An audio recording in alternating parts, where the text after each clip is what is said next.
প্রশ্ন থাকে বাইকের যে হেডল্যাম্পের ভিতরে যে বাল্বটি থাকে ওইটা আসলে কত ওয়াটের।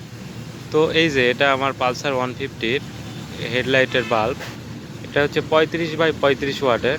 আর আমি একটা বিয়েতে গেছিলাম, ওখানেও আমি খেয়াল করছি অলমোস্ট 5টা ব্র্যান্ডের ওই 6, 7 কিংবা 8টা বাইকে খেয়াল করলাম যে সব বাইকেই দেখি 8 টিয়ারেও এটা, তারপর আবার টিভিএসের যেগুলো লো সিসির বাইক আছে সবগুলোতেই দেখি 35/35 ওয়াটেরই বাল্ব ইউজ করা হয়।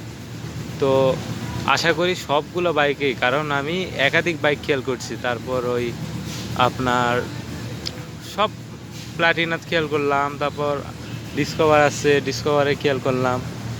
তো আসলে দেখলাম যে সবগুলোই এই একই ওয়াটের বাল্ব ব্যবহার করা। তো কেউ যদি আপডেট করতে চান তাহলে 35 ওয়াট কিংবা 45, 40 এগুলা ওয়াটে আপডেট করতে পারেন। এটা হচ্ছে আপনার ব্যাটারি কতটুকু ক্যাপেবল তার উপর নির্ভর করে।